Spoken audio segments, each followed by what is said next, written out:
Coming to get you, Barbara.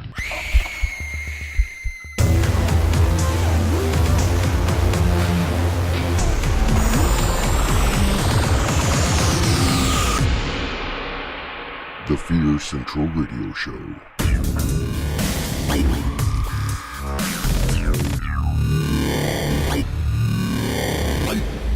Warning, our content may include spoilers and is intended for mature audiences. Hey, fellow horror fans, welcome to the Fear Central Radio Show. I am your host, Mike, and we've got quite a crew tonight, so we'll start over here. Heather. Tim.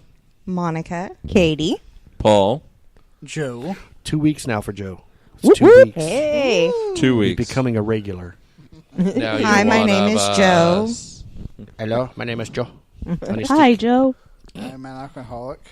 I'm a This is fearaholic. the wrong meeting. I mean, You're a fearaholic. I'm I'm a fearaholic. This is Fearaholic. my second week. I'm Yeah. scared. He's addicted to fear and alcohol. Yes. Quick, fast fingers. Fear of alcohol. It's got to be a thing. Alcophobia? Alcoholic. Alcoholicophobia. No, that would be the love of alcohol. That would be the opposite. Yeah, that's Love not a of fear. Alcohol. Love. Here she goes. She's getting it. Here it comes. Fear of alcohol. It's being slow. Drum roll, It's please. beef No slow. such thing. She said it's beef slow, Yep, beef slope. 404, not found. right? Yeah. Forbidden. That's on your blocked list. Yeah. Yeah. There's some websites you just go to that should probably be on the block list. Phobia. Heather's noted for going, I wonder what that is. And she'll look it up and go, oh, no, I didn't want to see that. No. No. I was watching a movie and there was a name on there, and I thought, what the hell is that? I need to look this up, thinking it was like a Mexican dating site. Oh no, it was not. Mexican dating site. Yeah, like Tinder or something like that. But that is definitely Like not what it farmersonly.com. was. So what was it called? I'd Not rather farmers not say. only? Dipsophobia. Dipsophobia. Dipsophobia. Is fear of alcohol. Dipsophobia. Your Something that I dipsophobia. will never have. Dipsophobia? Nope. Maybe diphtheria, but not dipsophobia. Oh, okay. We are way off track here. Yes. We are. Let's rein it in, people. All This right. train Just a went bit. off track really, really fast. So if this you All right. couldn't tell, this is going to be a very serious podcast. Oh, yeah. Oh, yes. This is the week. My serious voice. And the reason we weren't here last week is because everybody pretty much had the Black Plague Yes. Yes. mixed with Ebola and a little bit of swine Sinuses. flu. And, And sinuses. yeah. Yes. Yeah, you were in the wrong room, Joe. You should see his face. You're It's gonna great. die I now. was off drinking somewhere. Yeah. Just keep drinking. You If won't you get had it. alcohol, had just a- kill Keep everything drinking, in just it. keep drinking. Yeah, you drinking, need to drinking. have an antibiotic shot or some steroid Throw that in shots with the pickle before you come shot. back. I was about to Friends say, have taught me to drink. Yeah. pickle your liver, you're Yeah. good. Yeah, Pickling you're your liver. That'll probably work. fine. You had some Your shots insides earlier. are sterilized. It's all okay. Yeah, there you go. He's about to be fermented. We fermented our Fermented our Joe. vodka and pickle. Yeah. That's right. That's great. Fermented potato Those pickle. shots count, right? Wonderful. Those shots count. Yeah, they do. Yeah. So, Tastes Probably, like rubbing probably alcohol. shouldn't be taking those and taking prescription cough medicine, but No. Probably not. that'll be interesting. Makes it fun. And that's good that no one did that, right? Yeah. right. Yes. Absolutely. Very good. Okay, I'll go with that. Not I yet. didn't, I didn't do crush that. tolerance. So, Fear Central on. would never endorse such behavior, officers. Mm-mm. No. No. I do. He is a guest That's of a the private program endorsement. and not a... Fear Central Radio does not take responsibility for any of the opinions posted on this. Yeah. I endorsed it while looking like Ian Malcolm. Do not unbutton your shirt. Oh. Now Wow. that is terrifying. We'll talk fear right there. do we need to start over? No. we might need to edit all that out. We might need to change topics. Okay, so moving on. Yeah. We are in the fourth week and final show of Cults. Yes. I was actually approached by one of our frequent listeners, and evidently we failed to give the actual definition that we're using for cults. The one that we're operating off of. Yes. So Okay. I will Elucidate. What is the proper definition of a cult? So the definition we are using, because there are 8 definitions for it, but the one we are using is a religion or a sect considered to be false, unorthodox, or extremist, with members often living outside of conventional society under the direction of a charismatic leader. Joe? Are you now our leader? Yes, my son.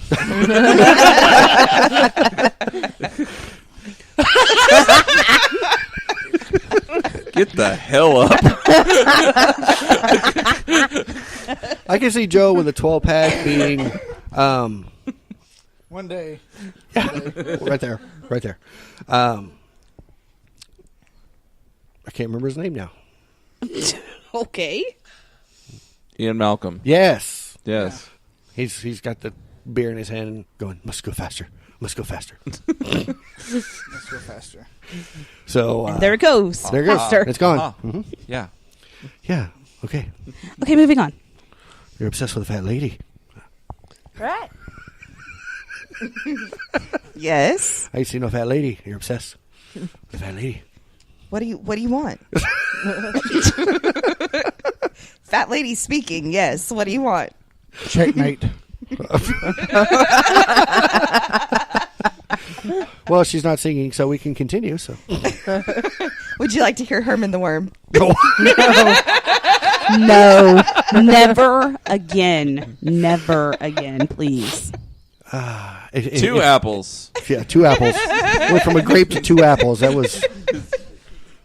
I'm guessing 3 I'm watermelons. Herman the Worm, is and I'm only next. this big. So, Katie, we Yes. are moving into the last 2 in Texas Yes. that we will be talking about, Yep. and those would be. First is going to be Children of God, or the Family International, which is really our closest to home Okay. and possibly the scariest of Okay. any that we've had. And the final one we're going to look at is the Fundamental Latter-day Saints. Okay. So, and the splinter group specifically, because there are a couple groups that are technically Fundamental Latter-day Saints. We're going to specifically be looking at the Warren Jeffs sect. Which is named. Was the one They're an acronym, aren't they? They don't have an acronym. They have a ranch in Texas that is specifically called the Yearning for Zion Ranch, Right. and that is where they live. Right, but they have like that's not their an main acronym compound. name, right? No, their name doesn't. They just call themselves Fundamental. I thought it The was Fundamentals. like Their NF. specific name. Hold on. It's Okay, so it's the Work of Jesus Christ is what they call themselves. Okay. Well, So that sounds that's- pleasant. Yes. Yeah. They can't possibly get up to any mischief Right. with that. No. Oh, Right. no. Right. So that's what they call themselves. Is the Okay. yeah. I thought there was one that was like 4 letters or. No, well, FLDS is FLDS. their that's their acronym of Right. the Fundamental Latter-day Saints. Ah, okay. Yeah, okay. and that's the branch from main Latter-day Saints, and there's many different branches from Fundamental Latter-day Saints. Okay. And they're a branch off of Fundamental Latter-day Right. Saints. So which one are we starting with? We are going to start with the Children of God, which actually settled in Thurber, which is about 30 miles north of Stephenville, Mm-hmm. where we're a little south of Stephenville, Yeah. but so about 40 miles south or north of us, Right. And And so our very- street addresses are. No, no, no, no, no, no, no, no. No. They have no, there's no, a really no. good museum in that area about the history of theirs, a rich history, Yes. but they don't like to talk about this history. It's because fantastic at Halloween. Katie's aware of that. They don't like to talk about this history. Side note: are they doing the haunted murder thingy? mystery thing this year? I don't. They had talked about it, but I'm not working there right now because of health issues. Right. So I'm not in on their planning, but they probably are already planning it if they are. I had someone approach me and ask me if they were doing the same story They will not as be they do- did They last will not time. do the same story. They had talked about making it a recurring theme Right. at Halloween because they had such a fantastic turnout. Yeah, there's Right. quite But a they few would people do a there. different theme, Right. like a different story every year. That'd be Right. good. Because there's plenty of things to go off of. Yeah, so I believe that they were going to do it again. Yeah. And that museum is the That is this is a W- really fun long name. It is the hold on. It's the Industrial History Museum, Texas Industrial History Museum, and it's great. It's a great little. It's a small museum. It's a very small fee to get in. Great place. There's a little plug to go there, but they will not talk about this place. But you can actually see the site where they had this cult right next door. There is a restaurant called the New York Hill Restaurant, and before that was actually a restaurant, it was where the main building of the cult was located. Yeah, I haven't It's been a to really that good restaurant. restaurant, though. It is. We It's went a to the good restaurant. smokestack, I've didn't actually we? eaten there. Yeah, Next to Smokestock the is- Yellow House. The Yellow House. Yeah, that's That there are that's three of the them. superintendent's. The big one's the superintendent's former house. So. Yeah, Tim and Yeah. I had to go install appliances or Oh, TV or fine. something. And we get there and we're like, which house? She goes, the Yellow House. And there's 4 yellow It's houses the right big there. one. And they're all identical except Yeah. for one's a little bit bigger than the other one. Yeah, So we're like, which Yellow House? yeah. So, The Okay. medium one. the medium one. The one in The the, middle. Bodak one. It's Bodak. Yeah. So that's it. The Children of God or the Family International. Okay. They started as the Children of God. They went through several name changes as it went over.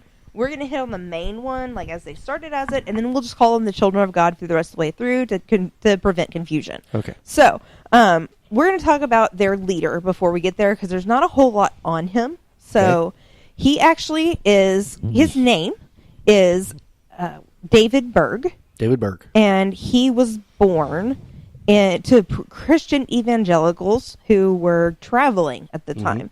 Basically, they just evangelized. They just went out and they told the story of Christ.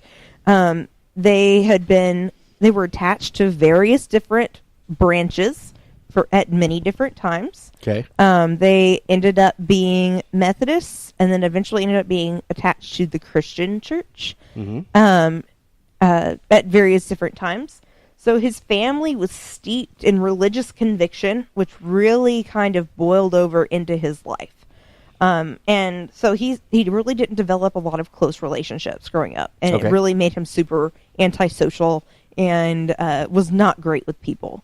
That sounds really weird for a cult leader. Yeah. Well, so there was virtually nothing else known about him, specifically about him, except that he eventually married Karen Zerby, who eventually succeeded him. All we know, except for like the major things that happened with the church. So that's all we really know about him. And Like, Okay. there's- we don't know how old he was or anything like we that? don't know specifically because we don't know the specific year he died.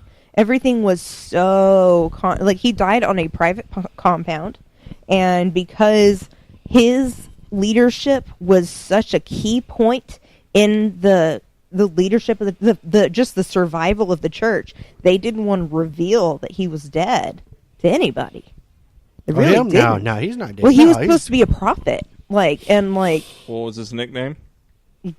Moses. Yeah. He also never really preached to his subjects. Because he didn't like people. What? Because he didn't like people. Right. He didn't. Instead, he wrote comics Yep. Okay. and letters. They call them the letters. Mo letters? Mo letters. letters? You need some Mo letters. Just so some Mo. that's how he communicated with his people. But the origin of the church really it started in Huntington Beach, California, in the middle of the counterculture movement of the late 1960s. The Right. official founding was in 1968, and he primarily focused on youth, and the organization was originally called Teens for Christ. Okay. Very simplistic. It sounds very innocuous. Pretty much anybody'd be fine with that to let their kids go join an extracurricular activity if it's Teens for Christ, right? Well, it's Teens for Christ. Right? That sounds like a legit organization. Right. But it wasn't. It's rather scary once you get into what they believed. He was actually a former pastor of the Christian Missionary Alliance, and he believed in establishing colonies to protect the faithful and save as many of the lost as possible. So they were evangelists. The whole thing was to bring as many to God as possible because everybody was going to hell, and it was happening soon. So that was his whole thing. So that's how it all worked. It was very. They led a very minimalistic lifestyle, and they're very put upon. The main beliefs were that they believe that a person can be saved and spend an eternity in heaven if they repent of their sins and accept Christ as their Lord and Savior. Also, they believe that all people will eventually be saved and attain heaven. That sounds perfectly normal. So, a lot of people don't believe that, especially in the South. They really don't believe that. They believe you have one chance to accept it during your lifetime, and then that's it. So that's automatic. A lot of people are done. But so that's another big chance. That's a big strike for some people. Other people not. So it sounds pretty normal. So it sounds like a slightly more accepting form. Right. It does. Okay. Great. They reject the idea that unsaved humans will be tortured forever in a lake of fire of death. Can I choose the lake of fire of no death? I don't think that's an option. Okay. Spoken about in Revelation, they actually interpreted the book of Revelation completely differently than every other version of Christianity had ever interpreted Revelation. So? They just had their own symbolism. It's not really super important, because it didn't really shape a lot of stuff. Because it was just the stories you tell kind of thing. You know what I mean? Mm-hmm. Basically what I'm telling you is the main stuff that came out of it. But it's just getting into the weeds once we get into there. They had different interpretations of the beast and the seals and how that all laid out and how it would go down, and it was weird. Very different than I had ever experienced. But I came from a fundamental Baptist church, so makes sense. So they also are very, very anti-establishment. They condemn the system. The system is the worst thing you could ever talk about. Damn the man, and they save the consider empire. I hate the system. They consider the system society. All of society. Anything that has structure is the system. And it's weak and it's near collapse. And the only way to save yourself from the collapse of the system is to be outside of it. So that's where we start diverging a little bit. That's a little different. Yeah. They also believe that Berg's writings, which mostly came to them in the form of comics, were overridden by the Bible, that his writings overrode the Bible. Right. So anything he said trumped anything that was said before him. Okay. So this ended up being that the end time was set for 1993. And so they had... we all remember that. Yeah. So he believed that it was their absolute mission that they needed to win people over to save them from destruction. It was an imminent threat. And so they had to save people from the end of the world. Well, yeah, of course. Yeah. So, gotta do that. In their scenario, it makes sense. That makes sense. But he also believed that all forms of sexual enjoyment are a gift from God. And should be able to be available to the entire group without marital confines. Oh. Well. Yeah. Okay. This would eventually be extended to the minors in their group. Oh. No. Yes. No. Yeah. They had in the wave of this, their open marriage. Women were intensely subservient to men. Intensely. They were their slaves. They were never allowed to deny a request made by a man. And this extended to the sexual period, like anything sexual. So Paul and I actually watched a documentary of a family I that have seen it as raised their 7 daughters. They started with was it 3, and then they had like 4 more when Yeah. they were. Yeah. So With the 7 cult. daughters in the church. And the mother had to entertain men throughout the day and the evening. And she had to find excuses to try to not let her children see her bring men in. Right. It's probably at this point you should say one of the more interesting things about this is we really haven't been just talking about locations. We've been talking about the fact that there was a satellite site in Thurber, but that documentary actually spanned the UK and South America. Yeah. This was a very far-flung, widespread cult. Oh, yeah. They were actually recruited in the UK, in Birmingham, and then they went to Costa Rica. Yeah, And that's where they ended up. And I thought but they ended he up in was- Mexico after Costa Rica. Didn't well, they go to Mexico? They ended up in Mexico Mexico afterwards. first because she went to Mexico and married her husband. Then they moved back to Birmingham. And they got Oh, okay. recruited. Okay, gotcha, and gotcha, so, gotcha. because her husband was Mexican, and so Okay. then they moved to Costa Rica because they already knew the language. Gotcha. So, so she had children in this cult who were also sexually abused. But since it was so condoned, they didn't know how to report it.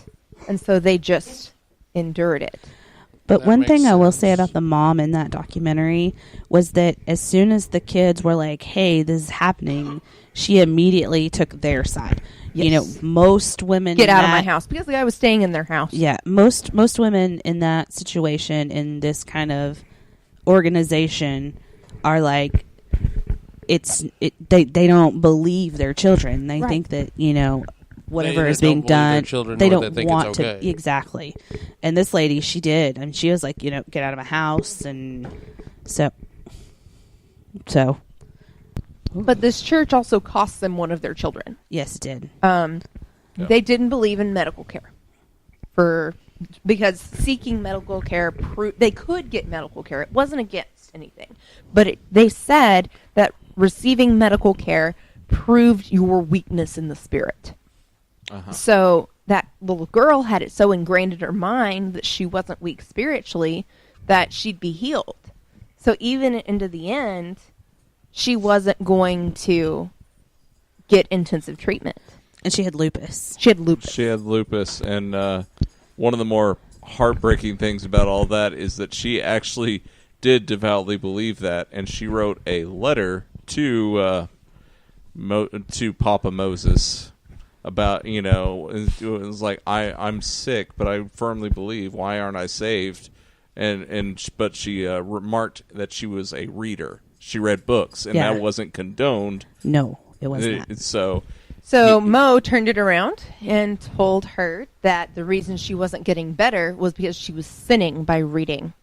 Yeah. Yeah. And then he used that and opened it to where the entire church could now sleep with children and that they should sleep with Yes. children. Well, Which is why the entire family left. Yes. The other thing that this... that wasn't causally related. It was to that. pretty much. They left pretty quickly Yeah. after that. Oh, yeah. But Well, she died quickly after. She Yes. did. Well, she wrote the letter and she died very quickly Yeah. after. So But... okay, where are we going next with this? okay, so we're just talking about the open marriage and the children first, then we're gonna move on to some of their tactics for evangelism. Okay. So the one thing about the children that completely it shocked me in a way was they all had to do like these striptease from little girls up to grown women, and they had to striptease on video and send it to him. Yep. This is relating specifically to the documentary, and it's very haphazardly reported, because the thing is, like Katie said, there's not a whole lot known as far as the religious leader. It's not that he had a mandate out for any of this type of stuff. It's that these were supposed to be unsolicited videotapes being sent by the organizers of these sites. And most of those videotapes have been destroyed. Like, there are very few that still exist. But what gets me is, I mean, I get it if you're a grown woman and you want to do that and do it because you believe that you're doing it for a profit. I mean, that's one thing. But when you have telling your children that it's okay and they need to do this, and no. There's a lot of footage that's blurred out on faces and portions of the body that's cut right at the very last possible second of that documentary. Yeah. But honestly, almost as jarring as the 18 or 19-year-old who was talking to her father, Moses. Oh, and yes. I'm about to do this for you. And then she started pleasuring herself and screaming, "Father." Yes. Yeah. Yeah. Oh, yeah. Oh, yeah. It's really disturbing stuff. It is. It really is. And to mess with somebody on a sexual level is a new level of messed up, because sexual isn't just sexual. Like, in a deep way like that. Right. Sexual goes into your deep psyche and messes with you. And it's not even just level. Like, it's a level below, deep into you, where you don't even realize it's messing with you. Well, and that's the thing. Is like, it's a little insidious. I mean, not a little. It's very insidious in the way it was handled, because of the era it took place in. It claimed sexual liberation, but was all about sexual dominance. Yeah. Right. You know, it's like, oh, we're all enlightened and everything like that, but we're demanding it of the women, of the women, in the right, group. right, and the children. Mm-hmm. Yeah. So that's what we know about the child abuse. That documentary was really eye-opening. Several of that family's children talked about the child abuse, the sexual abuse that happened, not at the hands of their parents, but at the hands of other people that were in their home, part of the church. Okay. And it was intense. And there are other groups that say the same thing. And there's a lot reported that gives indication that this wasn't just relegated to the Costa Rica side. It was worldwide within the group. Well, there was a suit filed in Birmingham in the UK, and they found that yes, they had been at fault for sexual misconduct with minors, but that they believed because this was done years after it had all gone down, and after their mandate for all sexual misconduct with minors to stop, because they wrote a mandate in 1985 that went out to everything saying we ban this, right? So they mandate it from above that this has to end, right? Right. So they believed in Birmingham that it had stopped, and so they weren't going to assign any damages or any jail time, because they felt like the behavior had stopped and there wasn't any point, penalizing them because it was a past thing. So, granted, I don't know. None of us really know, because they stay under the radar for the most part. So it's hard to know. But so it was very pervasive, and there are a lot of books. You can read a lot of books that are about children who were abused in this group, and the way this happened to them was horrible. Yeah. Because a lot of them were scared, because they would be told what they thought was okay, but it never felt right. Right. Yeah. And these kids didn't know how to voice it because their leader had told them it was right. Right. Yeah. So we hadn't really gone into the fact that David Berg's writings were in the form of comic books. We're not talking about superhero comics or anything. They are basically what some people know as Tijuana Bibles. Right. sex comics. Yeah. Yeah. That Oh, just yeah. so happen to have Bible verses used out of context to Yep. reinforce the messages Oh, yeah. contained in. Right. Yeah. Yep. It's just it's really it's complex, and the problem is they wouldn't even talk about it afterwards. They sent the mandate, and no one wanted to talk about it except the people that left the church. Yeah. Right. Those are the only people to talk about it. And actually, in that documentary, whenever asked about that particular family who came to talk to these producers, The representative for the Right. Children of God. they said they never lived correctly as Children of God members. Oh, sure. Yeah. Right. Yeah. So it was their fault Yeah. Okay. that this happened. If they had lived like they were supposed to, their children wouldn't have been assaulted. Oh, yeah. Oh, Right. oh, It was all okay. their fault. Yeah. Yeah. So that is the attitude of this group. It is their fault that something happened. Oh, yeah. We would never condone that. Exactly. Oh, Granted, we know that the mandate went out. Yeah. We know that happened. Yeah. So we're going to move past child abuse for a minute. Good. We're Yeah. going to talk about female servitude. Oh, So- yay. Oh, even more pleasant. Yay! Okay, so My Where new is the ringtone male is servitude St. in all right? of this? Where Like can when we find that? when do the men become slaves to the women? Right? Not in this not on Earth. It doesn't happen on Earth, but No. some places in Africa, but that's it.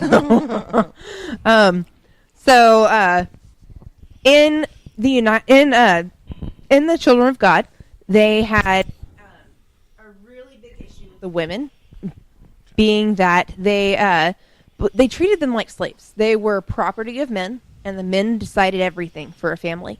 And they also were required to spend extensive hours at their church or their group, wherever their meeting place was, and to put in many, many hours of service. So like cleaning or whatever had to be done. And then they had to go home, and their houses had to be spotless, and dinner had to be cooked, and the children had to be taken care of. And then they also had to take care of 30 other people that were living in their home, because it wasn't just their family that lived in the house. They were supposed to take on like 30, 40 other people to live in their 3-bedroom houses. Right. And so it was packed all the time. Yeah. And it was nasty. It's hard to...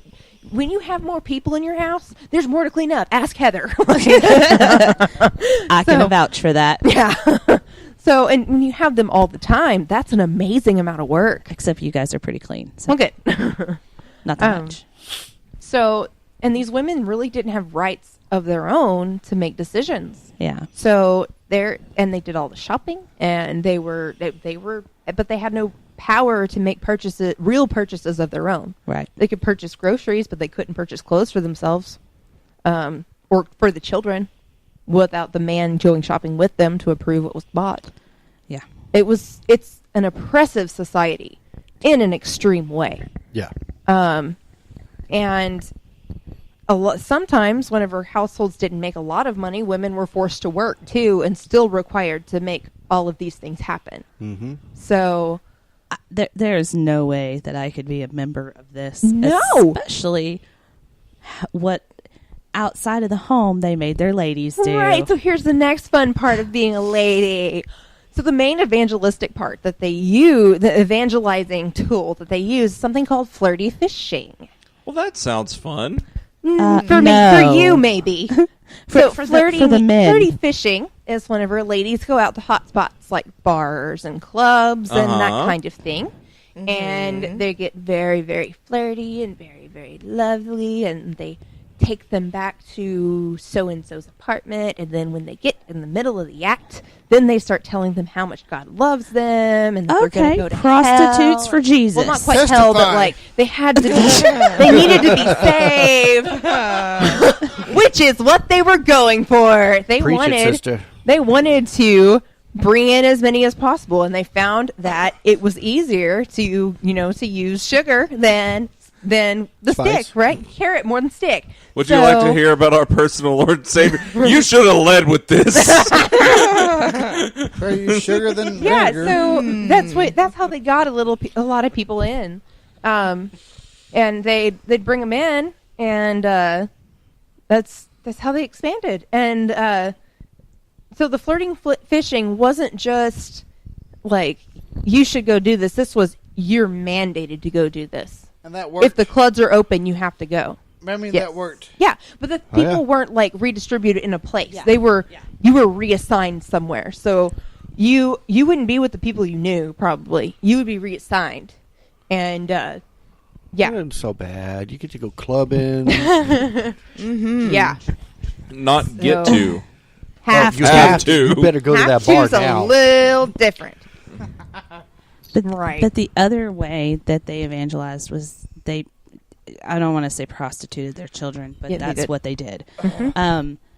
They would send them out to like tourist areas and make them sing and dance and play music and Shirley Temple? no, these are like pirated Christian songs. Children. Oh. Yeah, they came Yeah. up with their own things. Oh and yeah, they were all very like generic. Like, I don't even know how to describe them. They're all like really bad versions of like Vacation Bible School songs, but they're all like very thematically tied to that group. Okay. That was the other fun part about Fun. being a child. Yeah. And To sing and dance. you're right. Yeah. Well, Well, like actually, I mean, in the doc, as far as anything goes, it's like in the documentary, it showed that 3 of the girls they were- enjoyed it. Yeah, They I mean, like liked that the was singing. It was something they had at least. Yeah. But But so they had that. They learned to play guitar. and it is a sang. very, and because it's like the 70s, like it feels so like Christian Partridge Family. Yeah. I Yeah. guess meets missionary. The way like they were like showing off, the way they were performing for tourists. Okay, and, but like, that's how I hotels. grew up, man. Everything was Christian Partridge Family. I know, but it is- because I grew up in a yeah, singing but this family. is So well, and But I mean, one- it it felt, was different. it did not feel like real life. no. Like No, nothing about it. because it wasn't. It's artificial. Like none of these kids ever saw any media because that was something else they weren't allowed to do. Is Yeah. none of them were allowed any contact with media. Right. Even the adults. Oh, yeah. The only things we were allowed to read were the Mo letters. Yeah. And the comics. No That's it. King James version for you. You get my version. Right. Yeah. one of the songs they have is called "Children of God." It says, "Praise to the Father of our Lord Jesus Christ, our God, our King. To Him we will sing. In His great mercy, He's given us life. Now we can be called the children of God." Do you remember the ones in the That one was documentary? I do. That I one do. was in there actually. Yeah, Yeah. it was. In the documentary, a couple of them they showed us were specifically about The most doing what you're told. the most bizarre the most I was going to say, bizarre that one sounds kind of tame. the Yeah. most bizarre one was the one that was in the promotional material because it was like it looked like a third world street, and then all of a sudden these kids came pouring out of the woodwork from all these like windows and stuff. Like it's like, we are the soldiers of God, just like marching down the street is like in like rows 12 kids deep. Like, okay, That's one of the comics. I'm showing Yeah. a kind of a snippet of a comic. So It's not there's no kids in this one. good. Okay. Yeah. So Yeah. like there's one of the ones that freaked me out in that documentary were the ones about the ones that we were saying listen to your parents, do what you're told, but it's always they don't say just do what you're told, do it the first time. And that goes in hand in hand with the fact that we know that they doled out severe corporal punishment Right. for not doing what they were told. And when I say severe, I mean like with whips and stuff, like really severe.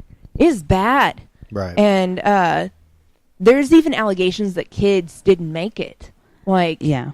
that's how bad it was. The So- other thing that I've read on several different places is said that one of the main beliefs of the group was sex, and it was sent from God. Right. But part of it was practicing with your family members, so it was very incestuous. Yes. And Berg has been quoted as saying he had an incestuous relationship with his daughter, but he has said that one of his biggest regrets in life was not having sex with his own mother. Oh. Yeah. Yeah. From what I read about his mother would slap the crap out of him because Yeah. she was a very loud woman. Right. And oh yeah. she wouldn't have tolerated that. No. But I mean, that's where you're coming from. You know, that's That's a mentality. Right. it is. And yeah, no. Right. So we're going to move on to the ultimate fate of these guys. From 1978 to 1985, sexual and physical abuse ramped up to a horrendous level, and it was enough that the leadership finally had to send an urgent memorandum reminding the entire membership that sexual contact with a minor was strictly forbidden and was ground for immediate excommunication. Well, okay. So we know that had to happen in 1985. So they were made aware finally that it had to happen. Probably because there were allegations in the community, and there were probably like rumors of indictments and that kind of thing. So yeah, so that's bad. Just a reminder. Yeah. Just a reminder. Just a reminder, guys. Right, Don't yeah, forget. just a Got a reminder. memo here. Just a reminder. Just a reminder. Pleasant reminder. Right. Don't do illegal shit. Didn't you get the memo? Right. It's just bad. So Berg died in 1994, between 1993 and 1994. Late 93, mid 94. We're not sure. So they Somewhere won't there. give an Could exact have been death late date. 80s. You never know. There's like 82. We don't know. It could have been. We really don't know. Because he quit sending Mo letters. So that's just when they After- ran out of them? Well, before maybe. Yeah, maybe. Maybe. He quit sending them before the memorandum, But I need more letters. right? Well, because he was done. Because he had already passed up. Because everything was supposed to go down in '93, and he didn't know how to restructure stuff in '93. Well, So he just yeah. stopped. He just drank the Kool-Aid. Yeah. so So he died. he just had a New- whole New Year's stack of of them 92. pre-made and died like in 82, and they Yeah. just kept sending them out. Probably. Wouldn't surprise me. So Berg died in 94, and Karen Zerby, his widow, took over the group. But she was not supposed to. She was not supposed to. It was supposed to be his adopted son, Ricky. Right. So there And- was a bit of a power struggle within the group. And once he married, his name was Ricky Rodriguez, and he married a lady in the cult. Well, then they left the cult. Well, so after they left the cult, they were going through a divorce, but they were snore dog. Anyways, so he was very distressed, and he was going to actually kill his wife. Well, instead, he invited the nanny, his nanny when he was a child, and he stabbed her to death. Oh, awesome. Yeah. He That's what? what you want at the He head of the stabbed church. her to death. Oh, stab. I thought you said slapped her to death. I was like, that's a lot of slapping. Yeah. You so, dead yet? Psh, you dead yet? Psh, you dead yet? Oh. Yeah. Right. So, and then he killed himself, which, according to cult leaders is a big no-no. With the same knife? I guess. I don't know. They didn't go into that many details. No, they didn't. okay. Was the stabbing to death not a big no-no? I apparently, I would assume Well, not. it wasn't abusing children, so it should have been okay. Right? That's the only memo we got. Right? Right. I don't know. It's way messed up. Oh, it is. Yeah. So so basically she reorganized the group and created the Love Charter, which redefined the rights and responsibilities of the members and their homes, and summarized which of the old rules were still in effect. Basically, she redefined the religion and took out all the stuff that was bad and kept the good stuff. So or what she thought was good. Yeah. Of course, we don't have access to that literature, so we Right. don't know what it is. Right. But we haven't had any more allegations of child abuse, so maybe they've cleaned up their act. We would hope so, especially since they still exist in a lot of locations. So, yeah, they're still decently widespread. Like it's. I don't want to say impressive because it's not like I'm impressed by them, but like it's an impressive number of people still involved in this group. To still be a part of something that is so horrible, you know. Well, would it it's still got would it be such a considered a damn cult or would it be positive considered name. a religion though? No, at this is point? a cult. No, it's a cult. But it's because they take Christianity and then they twist it Okay. away from it Pervert enough it. so that Christianity doesn't act like it is part of Christianity. Okay. So that's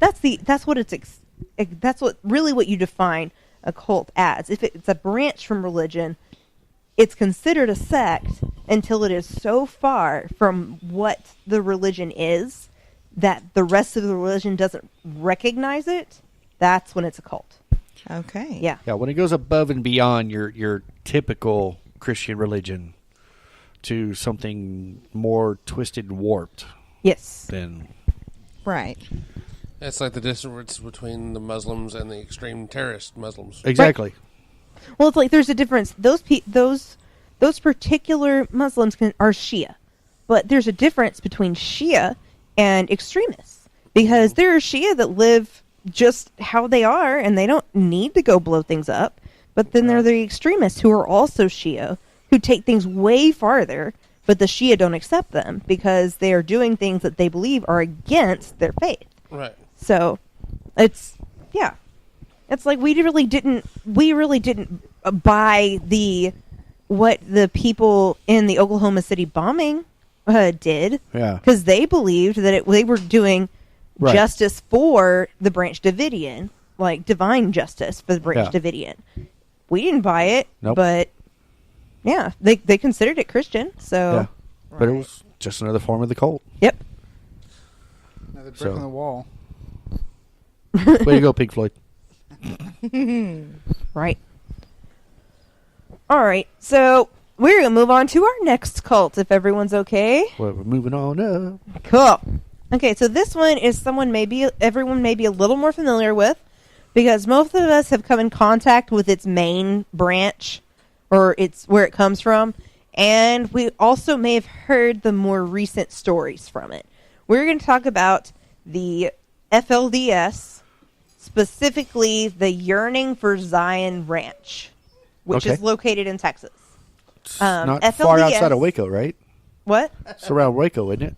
I don't remember where El Dorado is. El Dorado is the city. Fast Fingers want to find out where El Dorado, Texas is?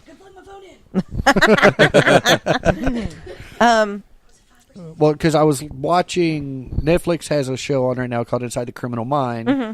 It's only 4 episodes, and episode 3 is about cults. They talked about this one, and they had built a huge, like, compound kind of thing. I want to say they said It's right outside of huge. Waco. It might be. I don't know where it is, but Huh?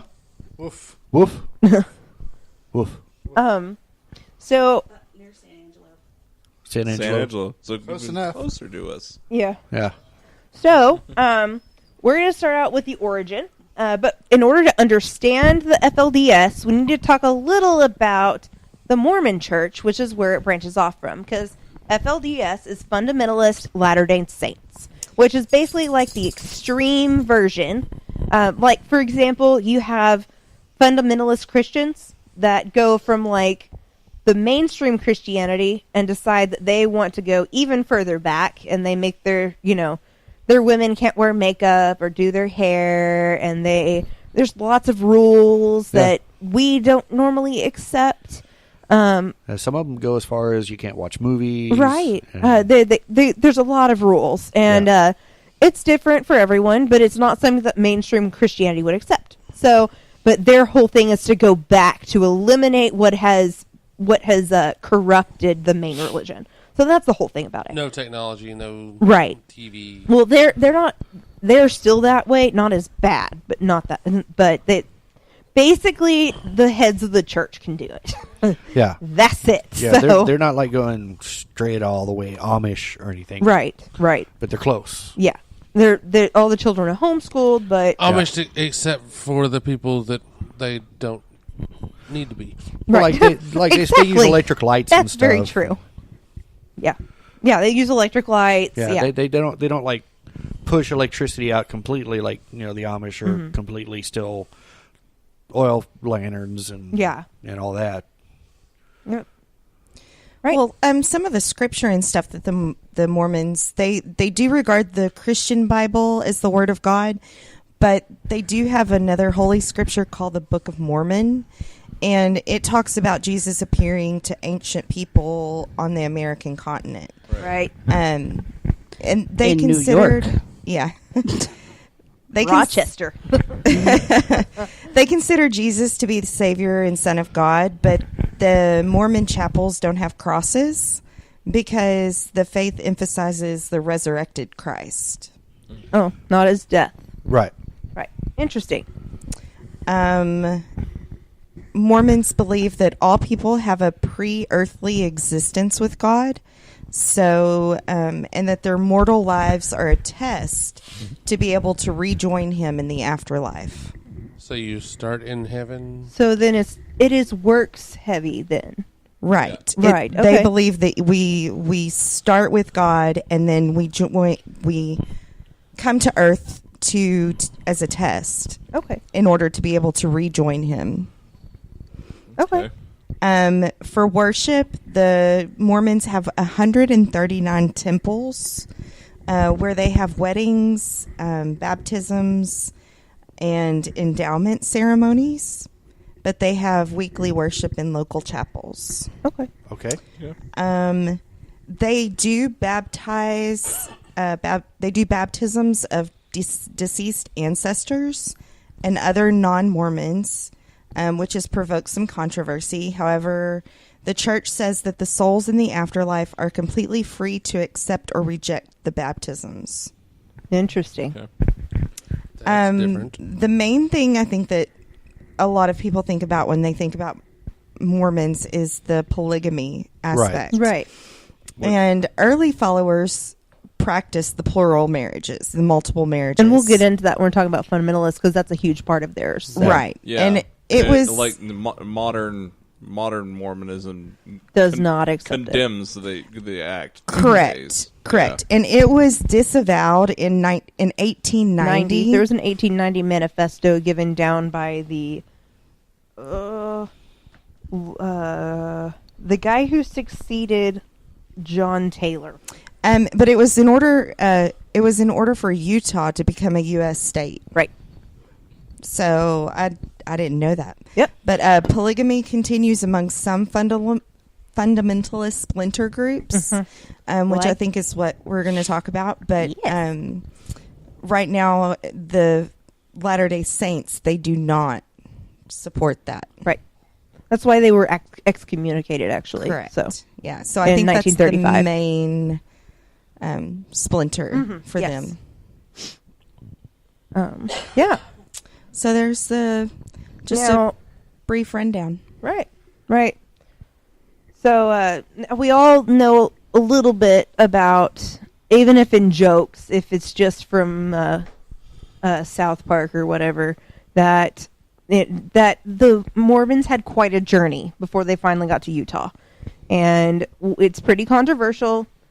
And LDS has their own interpretation, and then a lot of other people have their interpretation. We won't get into it, but it really forged a very tight community whenever they finally got to Utah. And that a lot came from the persecution that they did receive on the way there. So by the time they got to Utah, they were very close. But there were still issues that were divisive for them. And one of those was becoming a U.S. state. Some people wanted that because it would help with survival, because they could help with their businesses and that kind of thing. It would stimulate trade, that kind of thing. And if they didn't become one, they would have to pay import taxes and that kind of thing. And some believed that it was more important to ensure their survival as a community than it was to adhere to particular doctrines that weren't like inherent in scriptures. You know what I mean? Right. So- Wasn't some of it also the fact that if they had too many problems with the natives, that the U.S. military would come out and Right. help, and Right. if That there was- were a state. Yeah, that was really an Yeah. issue too, because there really was a major problem with the Native Americans, because those are It's important for us to say, for our listeners at this point, that we are talking specifically about the entirety of Latter-day Saints. Latter-day Saints. We're just talking about their base. Not to say that everyone is lumped into Yearning for Zion Ranch, Right. but that they are a fundamentalist offshoot that is actually not condoned by the national church. Correct. Yeah, so they essentially just stay so that is where they started to come apart, especially in the late 1880s. 1886, really they started to kind of pull apart. There was seams starting to be seen in the late 1880s, but it really didn't come to a point where they were really pulling apart until the 1910s. And in 1912, Lauren C. Woolley, who, when he was ready to pull apart from the church, wrote basically I don't know, it's an epitaph. Oh, that's not the right word. Not epitaph, no. What? No, it's not right. Manifesto? Memorandum. There Memorandum. we go. Okay, because it was short, wasn't long, but claiming that there was a claiming that there was a reported divine revelation by the church president from 1886, and that was John Taylor, that claimed the sanctity of plural marriage, and that precluded the 1890 manifesto, which disavowed plural marriage. So basically he said, this guy had the divine revelation first, which means that we get to have plural marriage. It doesn't it doesn't matter what your manifesto says. You're wrong because ours happened first, and so that's what happened. And they ended up, and most of the people that, because this originally started in Colorado. This is where this group was from Right. Short Creek, Colorado, and they moved south of Short Creek, and they were excommunicated. And so since they didn't have the protection of the group, they started having issues with Indian raids. So then they moved to a little area on the border between Utah and Arizona, and that's where they stayed. They were led by John Barlow in 1935 there. And after they moved there, they created this thing called the Council of Friends, which is basically their high priests that governed the entire area. Sounds like a fun group. Oh, Right. a bunch of But they were men. all petty and gross and awful. So, Of course. That's They not had- too friendly. right. So there were a lot of schisms. Aren't most Even within the politicians? schisms. Oh, yeah. friendly schisms? Yeah. Oh, friendly schisms. Friendly schisms. That's No. the only kind of schisms. So the one that we're going to talk about, actually called distinguished from the rest of them. They call themselves the FLDS, but they're distinguished from the others as the Centennial Park Group. They were south of the main encampment, and they were still protected by everybody else, but they were the South group. They're the ones who formed a new group, and they started to break away. But they really decided it was time to break away just before the death of Leroy S. Johnson, who was their head, in 1984. And in 1984, they formed a group called the Work of Jesus Christ, and they established a new way to govern themselves, which basically the rest of the group pushed them out because of it. It's called the one-man rule, which is basically a dictatorship. So one man ruling the whole thing. No more council, no more friends, one man. So Johnson took over in 1984. So that's where we get this church. Right. It is a highly, what's the word I'm looking for? They're contentious, all of them. And a lot of it is due to the fact that they are in high competition for wives. All of the men, who are the only people who are allowed to have power in this group, are in high competition for as many wives as they can get to procreate as much as they can. And they just keep going, and so they're constantly fighting each other. It's horrible. Like, they just don't get along, and so they're constantly trying to take people down, and it's just not good. So that is the climate you're looking at here.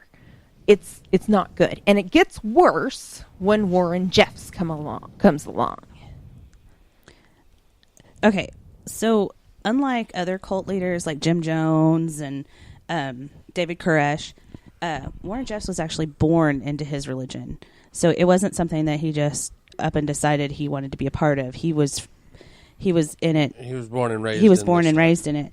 And his father, Rulon Jeffs, was the president of this group in I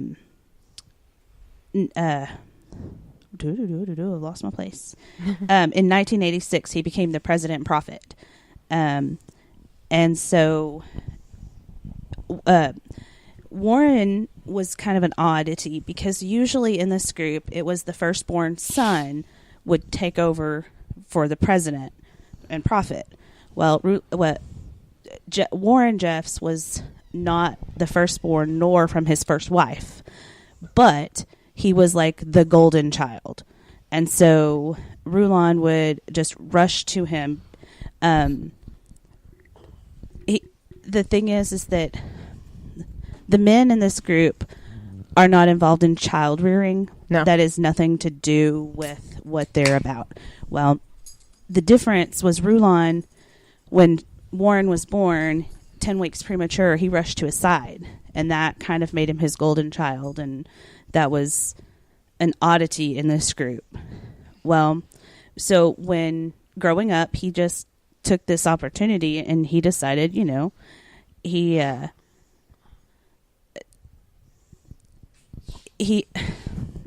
one thing that they've written about and said is that as he grew from a shy kid, he became like a cocky teenager because he was the chosen one. Right. And members of their group actually referred to him as Peeping Tom. So he would peep into windows. And it wasn't just because he wanted to see things. It was because he wanted to tell on them. Yeah. Okay. So when Warren was 21, he became the principal of the FLDS private school. And just as a side note there, they don't let their kids go to public school. They are homeschooled, Yes, and within yes. their own school. Yes, they have their own private school for the FLDS. It's called the Alta Academy. Okay, is anyone else getting a Harry Potter theme vibe off of this? Just a little, yeah, little kind bit, of. yeah. Yeah, A little bit. Okay. So, because he was principal, he started teaching and indoctrinating the next generation. So the children would be quizzed on his morning speeches, and he did emphasize science and current events. So, and he rewrote all the coursework for the interpretation to represent or reflect his views of the FLDS theology. Okay. So in 1997, when his father Rulon got sick, he replaced him. And he told the church member shortly after he had a major stroke, "My father has the mental capacity of a child. I am now my father's mouthpiece." So that, in return, he just decided, you know what, he can't do it My anymore. dad can't do this anymore. Guess it's my what? turn. My turn. Yep. And Okay, Peeping Tom, let's see what you got. So, and no one challenged this. Voldemort. They all just right on in there. And so when he assumed power, and he started arranging marriages between his silver pompadoured Rulon. And if anybody doesn't know what that means, it means very coiffed hair, where it's very fluffy in the front. Mm-hmm. And lots of older men have it, and it's kind of a new style coming back. Some teenagers are having it. I know my son has one. Yeah. It's just part of it. It's weird. It is a little weird. Dandy. But Exactly. but it wasn't just arranged Let's talk marriages. about They that. were disturbingly young. And so whenever, Like 12 or 13. well, they said that because Adam and Eve were born and they were young, that how did they put it? That God gave Eve the ability to procreate and have children. The word slipped my mind what I was going to say. And at the age of 12. Yeah. Basically, the whole thing is like she's usable user. Like that's it. When she's machinery. Yes. Like that's it. Oh no. Oh yeah. Yes. Whenever there was a Canadian bishop that came and visited, and he questioned Rulon about why are you why are you married to all these young children? These young and kids. His response was, I don't know. Ask Warren. Why am I being married to all these young girls? He had no idea what his son was doing. None. Like, I don't understand how you not know that. I mean, yeah. So he. These are all my wives. Why are there so many child brides in your house? Well, and the other part is that I don't know. Have you ever tried to keep up with one wife? I've got 30. Yeah, no. That's We'll try 16. Margafell. That's more like what they had. Yeah. So Right. Anyways, so anyone in his flock who hadn't taken him seriously would soon fear his wrath. Because in 2003, the first time in decades, the Utah authorities began prosecuting the FLDS members for bigamy and unlawful sex with underage wives. Yep. So that's when Jeffs decided, you know what? We're going to move to El Dorado, We're far actually going away to from the talk Utah. about that in the downfall. So we'll get to Yes. there in a minute. But before we get there, I actually want to talk about what they believed. Yes. Like specifically what makes them different from Latter-day Saints. Yes. So we talked about what Latter-day Saints are. And we hit a little bit about like individual things that make them different. But one of the biggest things are plural marriage is what makes them different. That was the schism point. They also have placement marriage, which is essentially as soon as a young girl becomes a woman, they are assigned to a man and married. And there's no question. That is just how it is. They have no choice in the matter. No choice. That's just, and they're married immediately. But they're not the first to have arranged marriages like that. No, but this is a little different because arranged marriages, well, okay, first of all, royal arranged marriages, whenever with young children, where they marry, have pre-ceremonies where they marry at they have understandings at 2 and 3, right? And then they have pre-ceremonies whenever they hit adulthood, and then whenever it's finally acceptable to marry, when they're 15 and 16, that's when they get married. But it wasn't as early as a lot of people think. It was later. But then earlier marriage was normal because people only live to be 30. Right. When you only live to be 40, 16's normal. So, yeah. So, so that's where they were at. But in a modern society where people live to be 80, and the other thing about this is that these young women are being placed with people who are 3 and 4 times their age, and Old enough to be their grandparents. Yeah, 3 and 4 times their age, and young men are being kicked out of the group because they don't want the competition.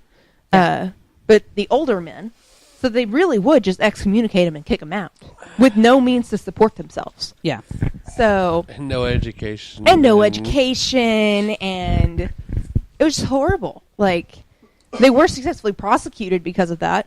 Or not prosecuted, but sued from that on several different occasions. So that's interesting. But eventually. But yeah, so that is one of the big ones. So another one of the things we talked about them being kind of in the past as far as what they do and how they dress. So they require a very, very conservative form of dress, and women are not allowed to cut their hair. Very Amish clothing. Very Amish. Yes. Not allowed to cut their hair. They normally wear it coiffed, like you said, with a pompadour up in the front, and in a tight bun at the base of their head. That's how they all wear their hair. It's basically a uniform. They're only allowed to wear pastel colors and wear prairie dresses, which basically come between your knee and your ankle, and they wear pants under that, trousers that come to their ankle, and it's all the same color, so you can't really see it. So they can go do stuff and like work, but they are covered. So they're still pleasing to a man's eye, but they, they can't be immodest, which is the dumbest thing I've ever heard. But, yeah. So, men wear plain clothing, but they're not excluded from modern clothing. Right. But they are forbidden from having any tattoos or piercings. I'm out. That was your breaking point? That was your breaking point? No. Right. Women are also required to wear long sleeves all year. It doesn't matter how hot it is outside. This is Texas, by the way. It gets hot here. Yeah. Very and they hot. have to wear long sleeves and long pants No and tan boots. lines. They can't show their toes. Long sleeves, long pants, boots, and a skirt on top of that. No, Can you thank imagine how miserable that would be? No, thank you. Modest. No. Awful. No. Sweaty. Yeah. And normally there's stockings under the trousers. Oh my. Yeah, So- baby. I'm sure they smell baby. wonderful. What? I'm sure they smell wonderful. Wonderful. Yeah. They also believe in Send them to the bar. Hey, flirty. Hey, baby. Hey, rotten cabbage. Yeah, pretty much. Oh. There was the comment that went over the line. Yeah, that one. But there was one thing I forgot to mention. Whenever they decided to move to Texas, it was because Texas had a law on the books that said, with a parent's consent, that a girl could be married at the age of 14. Okay. Once they moved here, they actually raised the age to 16. Right. So, kind of threw them under the bus. Yep. Sorry. They weren't happy about that. No. They petitioned hard to have it fixed, but Yeah, that didn't no. happen. Redacted. So the only other thing I'm going to mention is they really believe in centralized property ownership. Basically, Warren Jeffs owns everything. They have a Girls included. subsidiary company in their organization that owns every piece of property, and none of the families themselves own anything. So if they kick a family out, they lose everything. So it's a win-win for the organization, essentially. Right. And it also prevents people from ever trying to leave. So, but yeah, so that's the other thing about them, which is very different. If you've ever known many LDS people, they're probably some of the most capitalistic people you'll ever meet. Yep. So, yeah, that is the strangest dichotomy I've ever seen between a fundamentalist and a modern group. It's strange. So, yeah. So we're going to move on to their downfall. Dun, dun, dun. Dun, dun, dun. Great Which movie. really kind of isn't a downfall because they do still exist. They do still exist. But not in Texas. Are they out of Texas? Yeah, their property was officially seized in 2014. We kicked them out. Yep. You we know, reported welcome. on it in our newspaper. Yeah. Oh, okay. Yep. People need to part I read the haven't heard. newspaper. God. Yeah. So starting in 2003, a member of the organization was officially charged with unlawful. This is specifically talking about Texas, though. We're talking about Texas crimes. One member was officially charged with unlawful sexual conduct with a 16 to 17-year-old girl, and one count of bigamy, which ignited interest in the church. Oh wait, this one starts in Colorado. Sorry, my bad. Bigamy, which ignited interest in the church on specifically about sex crimes against women and polygamy. So that's when Colorado started looking at him, and Arizona really started looking at him. So in 2003, they realized they didn't like that very much, and they moved to Texas. Yeah. So that's when the whole changing the base age for marriage changed, and really ticked them off. Texas raising the marriage age from 14 to 16 in 2003. You're welcome. Yeah. Wow, we're ahead of our time, aren't we? Yeah. Telling you. So concerned locals in the area contacted first they thought it was FLDS, but they weren't sure. So they contacted a lady who is an expert on FLDS. I can't remember her name, but she came in and did some snooping on what the contracts names, what the contracting was, like whose names they were under, where the permits were made to, that kind of thing. She found out very quickly she knew these names because she's a former FLDS member, so she knows these people. And she found out, yes, it was. She told them, yes, this is an FLDS group.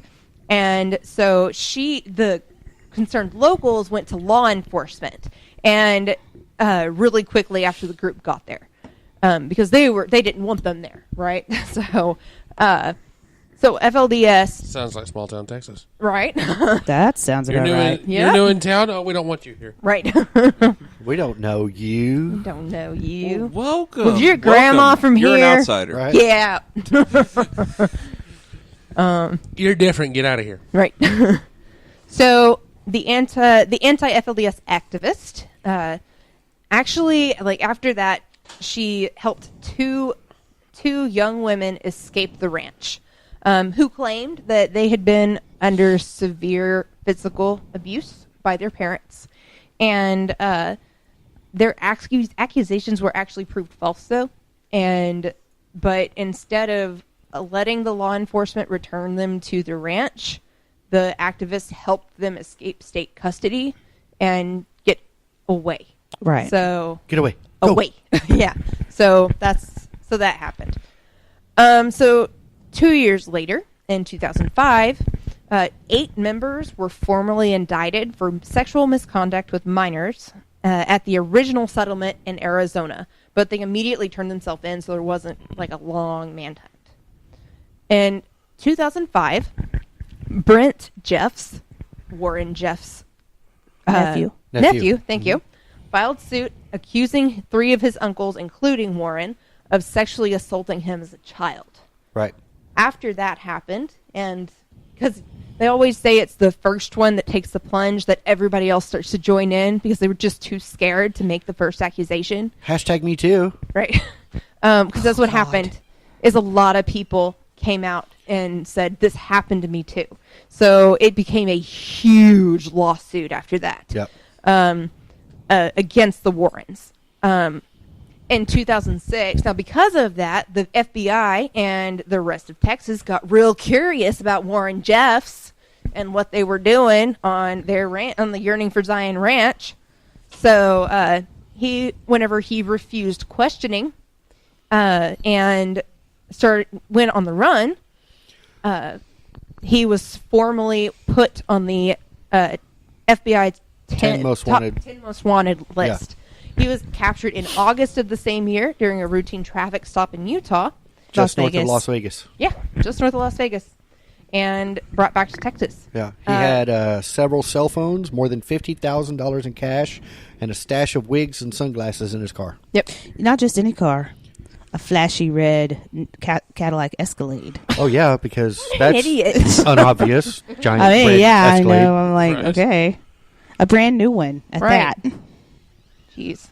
So, not just a few cell phones, 16 cell phones. Several, yeah. And this was in what year? That was 2007 or 2006. 2006. Yeah, a lot of cell phones were back then. Yeah. Yeah. No, officer, that's my personal, that's my business. And what's that? That's my other business. That's my other personal. That's my other business. That one's my wife's. That one's my other wife's. That one's...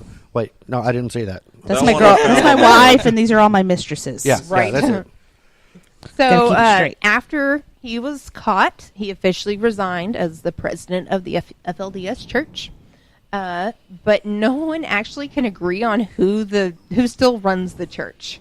There was eventually a rumor that was circulated that he still ran the church from within prison, but no one can confirm that. It was in a CNN article, Of but course, they're not going to confirm. right. No, it's just this branch of the Right, it's LDS. just Right. yeah, Okay, yeah. because Not there's the the whole main thing. Arizona one, and then there's this one. Okay. Warren controls both the Arizona and the Texas branch. Yeah. So, Well, according to this article on biography.com, he does still run it. okay, well, we'll see. Like, And they did this documentary February of this year. okay, so, so that, yeah, so, then that's recent because the other thing, because they're just as early as like January, or at least at the end of last year, the Jessups, the other two people they thought might be running it, were saying they were in charge, and they were like both saying they were in charge. So, and it was weird because the women aren't allowed to speak, so they didn't. None of them could tell them who they belong, what was happening. So, But the other thing that we didn't mention was after he was caught, he tried to martyr himself, and Oh. hang himself, Yeah. and it didn't work. And then later, he was convicted in Utah of yeah, I knew it was 2 convicted. first-degree felony counts of rape as an accomplice, and he tried to martyr himself again. This time with a hunger strike. Yeah. So you can't hang yourself, sir. I'm just going to stop You eating. can't- Right. You can't end yourself and call it a martyr. But- I know, but that's what That's he's when just that's when you like, hire somebody in prison to shank you or something. right. Well, But in the for words some of Taylor reason- Swift, look what you made me do. right? Oh Jesus! But for some reason, Wow. his conviction in Utah was later overturned, Oh, okay. which led them to look into the Texas stuff, Right. which then happened in a raid in 07. 08 is 08. the official one.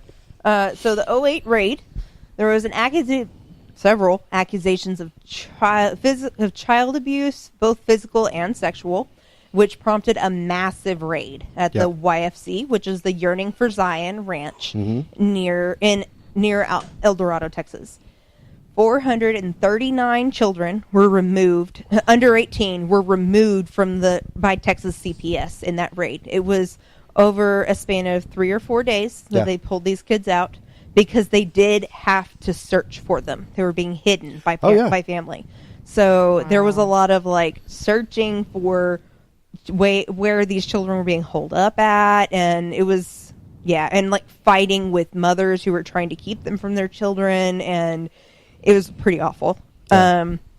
So the court battle, there was a court battle between them because initially they were given permanent custody of the kids, and then they went to an appeals court, and the appeals court said they had no grounds because there was no physical evidence. Well, and the reason that the raid happened was because a lady saying that she was a Jessup called in to this domestic abuse hotline and told them what was going on. Well, it turned out to not be a 16-year-old Jessup family member, but it turned out to be a 33-year-old Colorado woman, Right.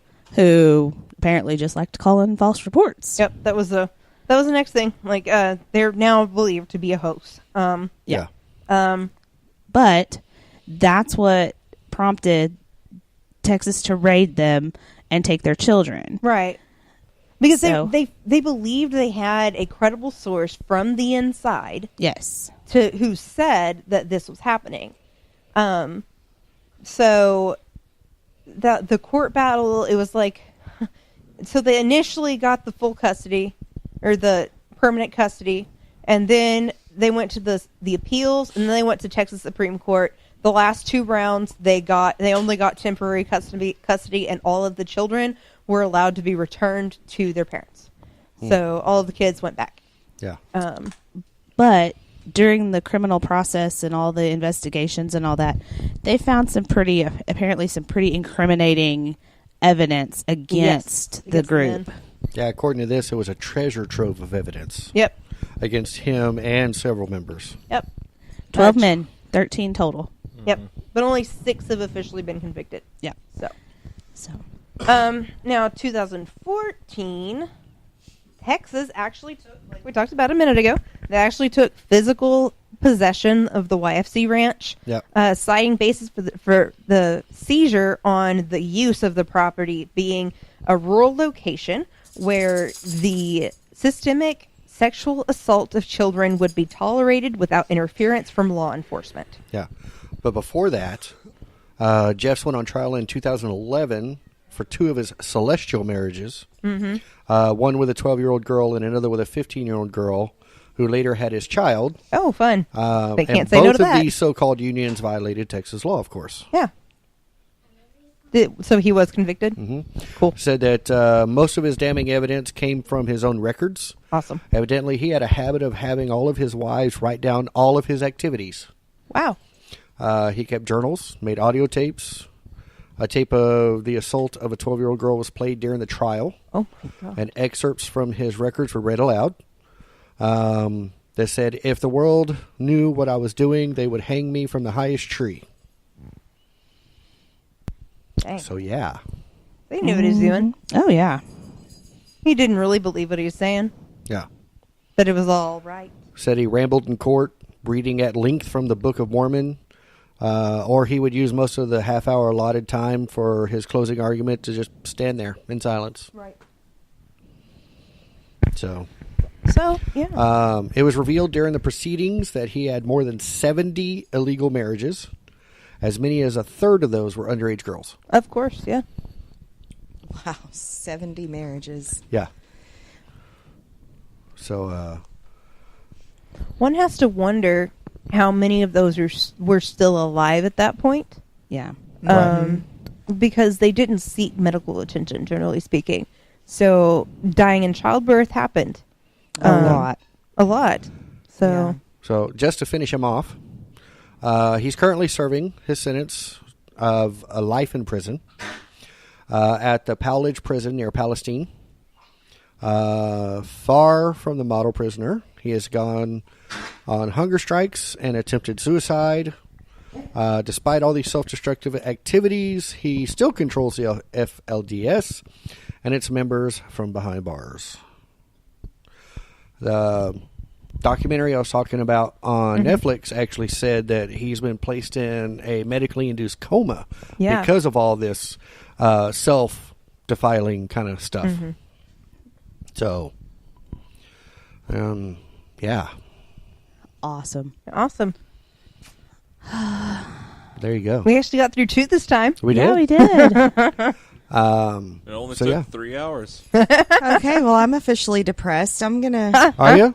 go home Well, I and mean, take a Prozac, I guess. it's good I to don't know that our Justice Department did, knock both of these down a peg. Like, Yeah. That's our 4-part miniseries on cults. Stay tuned. We have some exciting stuff coming. Oh, yeah. in the We got next some couple new of stuff weeks. coming up. Yeah. Also, keep prepared for our season finale, which will always end up as a live show from our Halloween party. Yes, it is. So that will be coming up at the end of October. Lots of other stuff coming up, Yeah. too. So Yeah. stay tuned for all that. If you're looking for ways to get a hold of us or communicate with us or subscribe to us, you can do that easily by going over to fearcentral.net.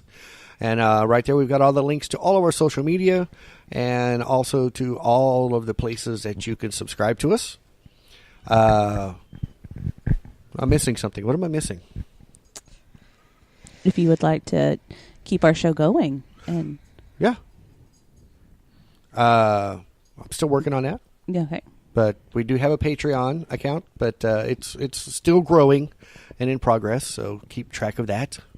And then you can also help us move forward and grow and build and become bigger and better. Don't forget to leave us a rating and a review, especially on iTunes. That helps us move up in the ranks, and then we can be spread around to more great people. Yes. I believe we may have some extra stuff coming up on our Facebook and stuff this next weekend as we're looking at going to the Granbury Paranormal Expo. Yes. So that'll be fun. May have some extra stuff on our Facebook page and Instagram and stuff like that. But yeah, we will see y'all again next week. And as always, Stay scared. Fear Central is a product of Thoughtbox Studios. For more information, visit thoughtboxstudios.com.